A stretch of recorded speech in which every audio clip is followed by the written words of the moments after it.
ನಮಸ್ಕಾರ. ಇವತ್ತಿನ ವಿಷಯ ಬಂದ್ಬಿಟ್ಟು ಶುಗರ್ ನಿಯಂತ್ರಿಸುವ ಸುಲಭ ಉಪಾಯಗಳು ಅಂತಕ್ಕಂಥ ವಿಚಾರ. ನಿಮ್ಗೆ ಅನಿಸ್ಬೋದು ಶುಗರ್ ಕುರಿತಾಗಿ ಮಾತಾಡ್ತಾ ಇದ್ದಾರಲ್ಲ, ಇವ್ರು ಯಾವಾಗ ಡಾಕ್ಟರ್ ಆದರು ಅಂತೇಳಿ. ಆರೋಗ್ಯ ಸಲಹೆಯನ್ನು ಕೊಡಲಿಕ್ಕೆ ಡಾಕ್ಟ್ರೇ ಬೇಕು ಅಂತ ಏನು ರೂಲ್ಸ್ ಇಲ್ಲ. Old patient is better than new doctor ಅಂತ ಹೇಳ್ತಾರೆ. ಸೊ ಆ ವ್ಯಕ್ತಿಯ ಅನುಭವಗಳು ಕೂಡ ಏನು ಅಂತಂದ್ರೆ ಒಂದೊಂದು ಸಲ ಒಳ್ಳೆಯ ರೀತಿಯಿಂದ ಏನು ಅಂತಂದ್ರೆ ಕೆಲಸ ಮಾಡ್ತಿರ್ತಾವೆ.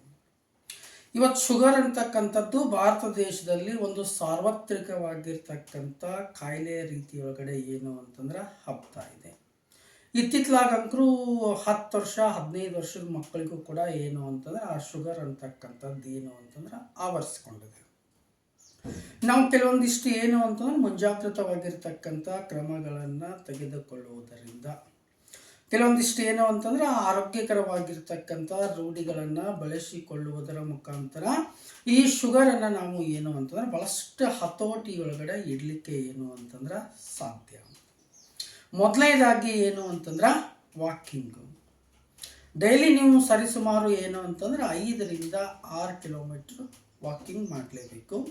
ಅದ್ರ ಜೊತೆಗೆ ಏನು ಅಂತಂದ್ರೆ ಒಂದು 20 ನಿಮಿಷ ಅಥವಾ ಒಂದು ಅರ್ಧ ಗಂಟೆ ಏನು ಅಂತಂದ್ರೆ ಸರಳವಾಗಿರ್ತಕ್ಕಂಥ ಕೆಲವೊಂದಿಷ್ಟು ಎಕ್ಸಸೈಸ್, ಈ ನಡಿಗೆ ಮತ್ತು ಅದ್ರ ಜೊತೆಗೆ ಏನು ಅಂತಂದ್ರೆ ಸರಳವಾಗಿರ್ತಕ್ಕಂಥ ವ್ಯಾಯಾಮ, ಇವು ಏನು ಅಂತಂದ್ರೆ ಶುಗರ್ಗೆ ಏನು ಅಂತಂದ್ರೆ ಭಾಳಷ್ಟು ರಾಮಬಾಣ ಅಂದರೆ ತಪ್ಪಾಗಲಿಕ್ಕಿಲ್ಲ. ಈ ನಡಿಗೆ ಮತ್ತು ಏನು ಅಂತಂದ್ರೆ ವ್ಯಾಯಾಮ, ಅದರ ಜೊತೆಗೆ ಏನು ಅಂತಂದ್ರೆ ಕೆಲವೊಂದಿಷ್ಟು ಆರೋಗ್ಯಕರವಾಗಿರ್ತಕ್ಕಂಥ ಆಹಾರ ಪದ್ಧತಿಗಳನ್ನು ಶುಗರ್ ಇರ್ತಕ್ಕಂಥ ಪೇಷಂಟ್ಸು ಅಳವಡಿಸ್ಕೊಳ್ತಕ್ಕಂಥದ್ದು ಏನು ಅಂತಂದ್ರೆ ಭಾಳಷ್ಟು ಏನು ಅಂತಂದ್ರೆ ಅತಿ ಅವಶ್ಯ ಕೂಡ ಹೌದು. ನೀವು ಆದಷ್ಟು ಶುಗರ್ ಇರ್ತಕ್ಕಂಥ ವ್ಯಕ್ತಿಗಳು ಈ ರೈಸ್ ಐಟಮ್ಸು ಅದ್ರ ಜೊತೆಗೆ ಸ್ವೀಟ್ ಐಟಮ್ಸ್ ಏನಿರ್ತೈತಿಲ್ಲ ಅದನ್ನು ಏನು ಅಂತಂದ್ರೆ ನಿಲ್ಲಿಸ್ಬಿಟ್ರು ಏನಿಲ್ಲ ಅಂತಂದ್ರೆ ಏನೂ ತೊಂದರೆ ಇಲ್ಲ ಅಂತ. ಅದರಿಂದ ಏನು ಅಂತಂದ್ರೆ ಜಾಸ್ತಿ ನಿಮ್ಮ ಶುಗರ್ ಏನು ಅಂತಂದ್ರೆ ಕಂಟ್ರೋಲಿಗೆ ಬರುತ್ತೆ. ಅದ್ರ ಜೊತೆಗೆ ನೀವು ಜಾಸ್ತಿ ಏನು ಅಂತಂದ್ರೆ ರಾಗಿ ಮತ್ತು ಸೊಪ್ಪು ತರಕಾರಿಗಳನ್ನು ಬಳಸ್ರಿ. ಅದರ ಜೊತೆಗೆ ಏನು ಅಂತಂದ್ರೆ ಹಾಗಲಕಾಯಿ ಅಂತಕ್ಕಂಥದ್ದು ಕೂಡ ಏನು ಅಂತಂದ್ರೆ ಶುಗರ್ಗೆ ಭಾಳಷ್ಟು ಏನು ಅಂತಂದ್ರೆ ಅತ್ಯುತ್ತಮವಾಗಿರ್ತಕ್ಕಂಥ ಒಂದು ಏನು ಅಂತಂದ್ರೆ ಆಹಾರ ಪದ್ಧತಿ ಅಂತಂದ್ರೆ ತಪ್ಪಾಗಲಿಕ್ಕಿಲ್ಲ. ಅದ್ರ ಜೊತೆಗೆ ಮೆಂತ್ಯ, ಈ ಮೆಂತ್ಯೆಯನ್ನು ನಾವು ಏನು ಅಂತಂದ್ರೆ ಭಾಳಷ್ಟು ವಿಧದೊಳಗಡೆ ಏನು ಅಂತಂದ್ರೆ ಬಳಸ್ಬೋದು. ಮೊದಲನೇದಾಗಿ 1-2 ಸ್ಪೂನನ್ನು ಏನು ಅಂತಂದ್ರೆ ರಾತ್ರಿ ನೀರೊಳಗಡೆ ನೆನೆಯಲಿಕ್ಕೆ ಹಾಕಿ ಮಾರನೇ ದಿನ ಬೆಳಗ್ಗೆ ಏನು ಅಂತಂದ್ರೆ ಖಾಲಿ ಹೊಟ್ಟೆಯೊಳಗಡೆ ಏನು ನೆನಕಲಿಕ್ಕೆ ನೀರು ಹಾಕಿರ್ತೀರಲ್ಲ ಆ ನೀರನ್ನು ಕುಡಿಬೋದು. ಅದರ ಜೊತೆಗೆ ನೆನೆದಿರ್ತಕ್ಕಂಥ ಮೆಂತ್ಯೆಯನ್ನು ಏನು ಅಂತಂದ್ರೆ ನೀವು ಆಹಾರದೊಳಗಡೆ ಬಳಸ್ಬೋದು. ಇದು ಕೂಡ ಏನು ಅಂತಂದ್ರೆ ಭಾಳಷ್ಟು ಉತ್ತಮವಾಗಿರ್ತಕ್ಕಂಥ ಕೆಲಸ, ಅಂದರೆ ಶುಗರನ್ನು ನಿಯಂತ್ರಣ ಮಾಡುವಲ್ಲಿ ಭಾಳಷ್ಟು ಏನು ಅಂತಂದ್ರೆ ಉತ್ತಮವಾಗಿರ್ತಕ್ಕಂಥ ಕೆಲಸವನ್ನು ಮೆಂತ್ಯ ಕೂಡ ಏನು ಅಂತಂದ್ರೆ ನಿರ್ವಹಿಸುತ್ತೆ. ಅದ್ರ ಜೊತೆಗೆ ನೀವೆಲ್ಲ ಇನ್ನೊಂದು ಏನು ಅಂತಂದ್ರೆ ಹೆಸರು ಕೇಳಿರ್ತೀರಿ, ಏನು ಅಂತಂದ್ರೆ ಅಮೃತ ಬಳ್ಳಿ ಅಂತ.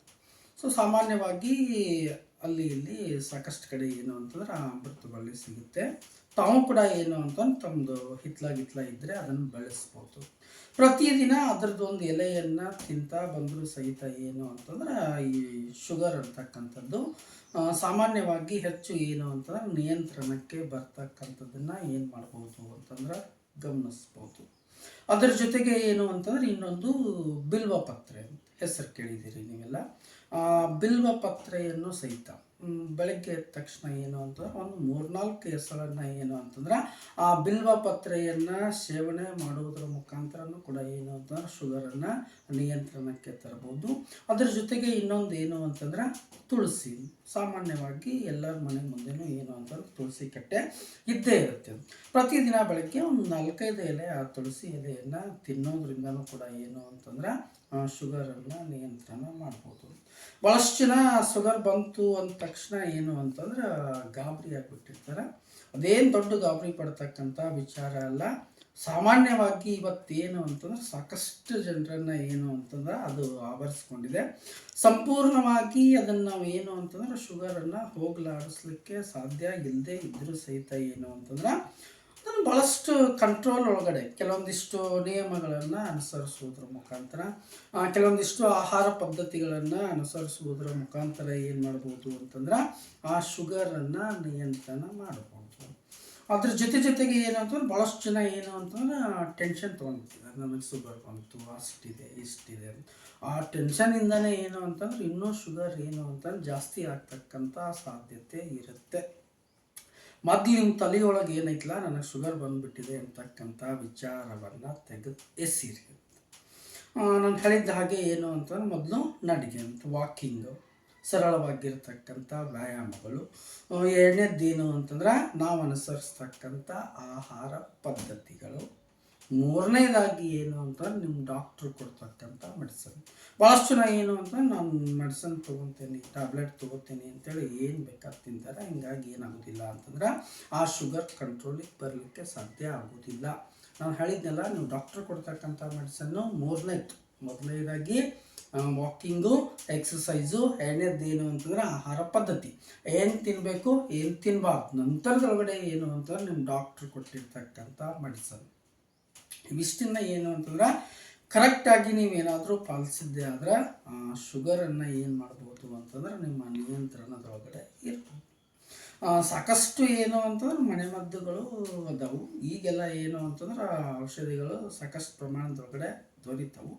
ನೀವು ಯಾವುದೇ ಔಷಧಿಯನ್ನು ತೆಗೆದುಕೊಂಡ್ರೂ ಸಹಿತ ಏನು ಅಂತಂದ್ರೆ ವೈದ್ಯರ ಸಲಹೆಯ ಮೇರೆಗೆ ಏನು ಮಾಡಿರಿ ಅಂತಂದ್ರೆ ತೆಗೆದುಕೊಡ್ರಿ. ಇಲ್ಲಿ ಆ ಶುಗರ್ ನಿಯಂತ್ರಿಸಲಿಕ್ಕೆ ಮುಖ್ಯವಾಗಿರ್ತಕ್ಕಂಥದ್ದು ಯಾವುದು ಅಂತಂದ್ರೆ ಆಹಾರ ಪದ್ಧತಿ ಅಂತ. ಏನು ತಿನ್ನಬೇಕು ಏನು ತಿನ್ನಬಾರ್ದು. ಕೆಲವೊಂದಿಷ್ಟು ಐಟಮ್ಸ್ ಎಲ್ಲ ಆ ಶುಗರನ್ನು ಅತಿ ಬೇಗ ಏನು ಮಾಡಿಬಿಡ್ತಾವು ಅಂತಂದ್ರೆ ಜಾಸ್ತಿ ಮಾಡಿಬಿಡ್ತಾವೆ. ಉದಾಹರಣೆಗೆ ಸಿಹಿ ಪದಾರ್ಥಗಳಿರ್ಬೋದು, ರೈಸ್ ಇರ್ಬೋದು, ಕೆಲವೊಂದಿಷ್ಟು ಹಣ್ಣುಗಳು, ಅದರೊಳಗಡೆ ಸಪೋಟ ಇರ್ಬೋದು, ಬನಾನಾ ಇರ್ಬೋದು. ಇವೆಲ್ಲ ಏನು ಅಂತಂದ್ರೆ ಆ ಶುಗರನ್ನು ಇಮಿಡಿಯೇಟಾಗಿ ಏನು ಮಾಡ್ತಾವೆ ಅಂತಂದ್ರೆ ಜಾಸ್ತಿ ಮಾಡ್ತಾವೆ. ಅದರೊಳಗೆ ಕೆಲವೊಂದಿಷ್ಟು ಹಣ್ಣುಗಳು ಅಂತ ಸಾಮಾನ್ಯವಾಗಿ ನಿಮಗೆ ಶುಗರ್ ಐತಿ ಅಂತಂದ್ರೆ ನೀವು ಬಳಸಬೇಕಾಗಿರ್ತಕ್ಕಂಥ ಹಣ್ಣುಗಳು ಯಾವುವು ಅಂತಂದ್ರೆ ಪಪ್ಪಾಯ ಅಂತ. ನೀವು ಯಥೇಚ್ಛವಾಗಿ ಏನು ಮಾಡ್ಬೋದು ಅಂತಂದ್ರೆ ಅದನ್ನು ಬಳಸ್ಬೋದು. ಅದರಿಂದ ಶುಗರ್ ನಿಯಂತ್ರಣ ಕೂಡ ಏನು ಅಂತಂದ್ರೆ ಸಾಧ್ಯ. ಒಂದು ಪಪ್ಪಾಯ. ಅದ್ರ ಜೊತೆಗೆ ಏನು ಅಂತಂದ್ರೆ ಪೇರಳೆ ಹಣ್ಣು, ಅದು ಸಹಿತ ಏನು ಅಂತಂದ್ರೆ ಶುಗರ್ ನಿಯಂತ್ರಿಸುವಲ್ಲಿ ಸಾಕಷ್ಟು ಏನು ಅಂತಂದ್ರೆ ಕೆಲಸವನ್ನು ಮಾಡುತ್ತೆ. ಯಾವುದು ಪಪ್ಪಾಯ. ಅದನ್ನು ಏನು ಅಂತ ನಿಯಂತ್ರವಾಗಿ ಬಳಸ್ಬೋದು. ಅದ್ರ ಜೊತೆಗೆ ಇನ್ನೇನು ಬೇಸಿಗೆ ಪ್ರಾರಂಭ ಆಯಿತು, ನೀರು ಹಣ್ಣುಗಳು ಏನು ಅಂತಂದ್ರೆ ಎಲ್ಲ ಕಡೆ ಏನು ಅಂತಂದ್ರೆ ಬರ್ಲಿಕ್ಕೆ ಸ್ಟಾರ್ಟ್ ಆಗುತ್ತೆ. ಆ ನೀರು ಹಣ್ಣು ಕೂಡ ಏನು ಅಂತಂದ್ರೆ ಶುಗರನ್ನು ನಿಯಂತ್ರಣ ಮಾಡ್ತೈತಿ. ಎಷ್ಟೋ ಜನ ಎಲ್ಲ ಸೀಸನ್ ಒಳಗೂ ಆ ನೀರು ಹಣ್ಣು ಸಿಗೋದಿಲ್ಲ ಅಂತಂದ್ಬಿಟ್ಟು ಅದ್ರ ಬೀಜದ ಪುಡಿ ಮಾಡಿ ಅದನ್ನು ಕೂಡ ಏನು ಮಾಡ್ತಾರೆ ಅಂತಂದ್ರೆ ಸೇವನೆಯನ್ನು ಮಾಡ್ತಾರೆ. ಇನ್ನೊಂದು ಏನು ಅಂತಂದ್ರೆ ಆ್ಯಪಲ್ ಹಣ್ಣು ಕೂಡ ಏನು ಅಂತಂದ್ರೆ ಸಾಮಾನ್ಯವಾಗಿ ಶುಗರ್ ಇರ್ತಕ್ಕಂಥ ಪೇಷಂಟ್ಸ್ ಏನು ಮಾಡ್ಬೋದು ಅಂತಂದ್ರೆ ಬಳಸ್ಬೋದು.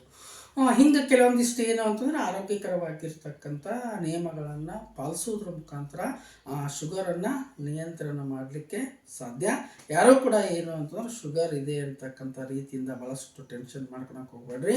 ಆ ಟೆನ್ಷನ್ನ ಏನು ಮಾಡ್ತಿರ್ತೈತಿ ಅಂತಂದ್ರೆ ಒಂದೊಂದು ಸಲ ಶುಗರ್ ಮಟ್ಟವನ್ನು ಹೆಚ್ಚಿಗೆ ಮಾಡ್ತಾ ಇರುತ್ತೆ. ಸ್ವಲ್ಪ ಮಟ್ಟಿಗಾದರೂ ಏನು ಅಂತಂದ್ರೆ ನಾನು ಹೇಳಿರ್ತಕ್ಕಂಥ ಈ ಕೆಲವೊಂದಿಷ್ಟು ಸಲಹೆಗಳು ತಮ್ಮೆಲ್ಲರಿಗೂ ಕೂಡ ಏನು ಅಂತಂದ್ರೆ ಸಹಾಯಕಾರಿ ಆಗಿದವು ಅಂತಕ್ಕಂಥ ರೀತಿಯೊಳಗಡೆ ನಾನು ಭಾವಿಸಿದ್ದೀನಿ. ಈ ವಿಡಿಯೋವನ್ನು ನೋಡಿರ್ತಕ್ಕಂಥ ತಮ್ಮೆಲ್ಲರಿಗೂ ಕೂಡ ಧನ್ಯವಾದಗಳು.